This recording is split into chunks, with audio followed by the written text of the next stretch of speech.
আসসালামু আলাইকুম রহমতুল্লাহ। আমি ইঞ্জিনিয়ার মোহাম্মদ ইমরান হোসেন বলছি ইজিটেক থেকে। আমি আজকে আপনাদের সামনে এসেছি আমাদের একটা প্রোডাক্ট এসপিডি এসি, এটা কিভাবে কানেক্ট করতে হয় সেটা দেখানোর জন্য। চলুন আমরা ভিডিওটা দেখি।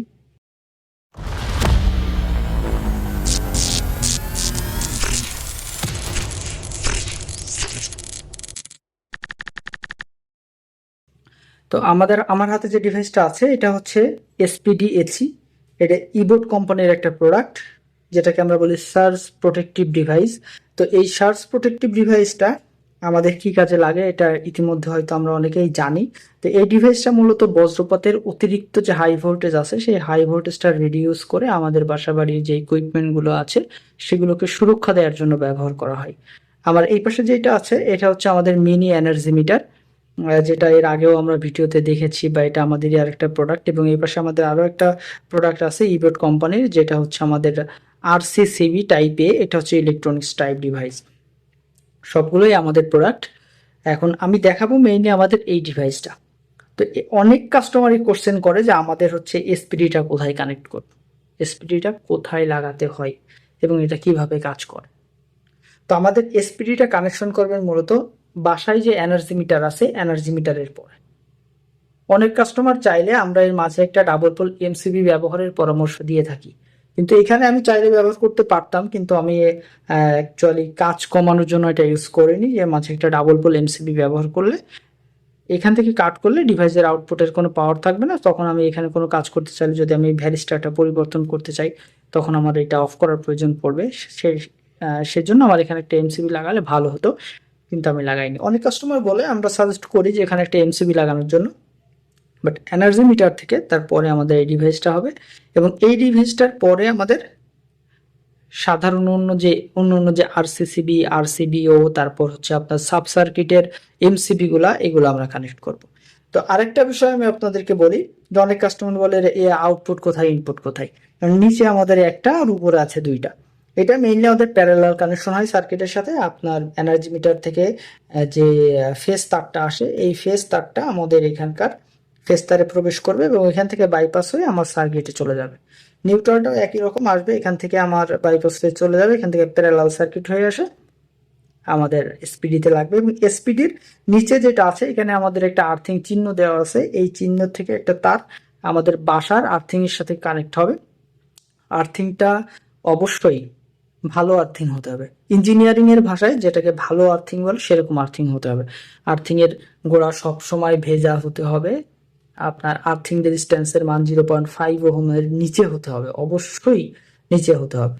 তা না হলে এটা হচ্ছে আপনার প্রোটেকশনটা ভালোভাবে দিবে না। মনে করবেন যে আপনার আরসিসিবি লাগিয়েছেন, বাট আর্থিং ভালো না, সেক্ষেত্রে বজ্রপাত থেকে কোনো প্রোটেকশন আপনি পাবেন না, হয়তো পাবেন খুবই সামান্য। কিন্তু আর্থিংটা যত স্ট্রং হবে আমাদের এসপিডিটা তত স্ট্রংলি কাজ করবে। আর্থিং যত ভালো হবে আপনি বজ্রপাত থেকে তত ভালো প্রোটেকশন পাবেন। তো আমি এখানে লাইনটা দিয়ে দিয়েছি, আমাদের এনার্জি মিটার লাইন আসছে, এই যে আমি পাওয়ার দিয়ে দিলাম, আমাদের বাল্ব জ্বলতেছে।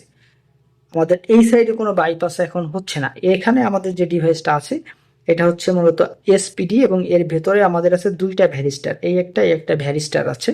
এই ভ্যারিস্টার গুলো মূলত কি করে, একটা সুইচিং এর মতো কাজ করে, যেটা ওভার ভোল্টেজ ছাড়া অন হয় না। লাইনে যখন আপনার বজ্রপাতের হাই ভোল্টেজ আসবে, অতিরিক্ত লাখ লাখ ভোল্টেজ আসবে, তখন এটা অন হয়ে যাবে।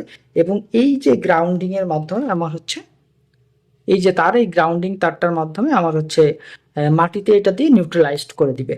আর যখন ভোল্টেজটা আবার কমে যাবে তখন এই সুইচিং পথটা আবার অফ করে দিবে। এই ভ্যারিস্টারটার লাইফ টাইম আছে, এটা আজীবন আপনি ব্যবহার করতে পারবেন না। এটা কি পরিমাণ ভোল্টেজকে নিউট্রালাইজড করছে তার উপর ভিত্তি করে লাইফ টাইম। এখানে ইন্ডিকেটর দেখতে পাচ্ছেন আপনি, দুইটা সবুজ। যত পরিমাণ ভোল্টেজ এ নিউট্রালাইজড করবে, ধীরে ধীরে এর লাইফ যত কমে যাবে তত হচ্ছে এই হলুদ সবুজ জায়গাটা লাল হতে থাকবে। সবুজ জায়গাটা একসময় যখন পুরো লাল হয়ে যাবে তখন আপনাদেরকে এই ভ্যারিস্টারটা চেঞ্জ করতে হবে। যদিও ভ্যারিস্টারটাই মূল ডিভাইস, এই ভ্যারিস্টারটাই অ্যাকচুয়ালি আমাদের এসপিডি। তো আপনি চাইলে পুরো ডিভাইসটাও চেঞ্জ করতে পারেন, যদি আপনার সম্ভব হয় তাহলে ভ্যারিস্টারটাও চেঞ্জ করতে পারেন, কোনো সমস্যা নেই। আর ভ্যারিস্টারটা আমাদের এই ডিভাইসটা আপনি দেখতে পাচ্ছেন যে এটা হচ্ছে আপনার 40 কিলো অ্যাম্পিয়ার থেকে 20 কিলো অ্যাম্পিয়ার, এর ভিতরে ম্যাক্সিমাম 40 কিলো অ্যাম্পিয়ার। তারপর হচ্ছে 2000 ভোল্ট পর্যন্ত করবে, 2000 ভোল্টের ইসে। তারপর হচ্ছে আন্ডার আছে -275 ভোল্ট এসি। এগুলো হচ্ছে আমাদের এর ম্যানুয়াল।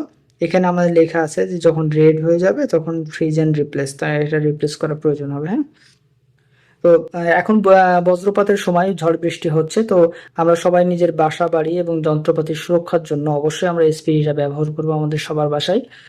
কারণ এসপিডিটা ব্যবহার করলে বজ্রপাত থেকে সম্পূর্ণ বাসা খুব সুন্দরভাবে আপনার সুরক্ষিত থাকবে। তো আজকে এই পর্যন্তই, ভালো থাকবেন। ইজিটেকের সাথে থাকার জন্য ধন্যবাদ। ইনশাল্লাহ আগামীতে আরো কোনো টিউটোরিয়াল ভিডিও নিয়ে দেখা হবে। সেই পর্যন্ত ভালো থাকবেন। আল্লাহ হাফেজ।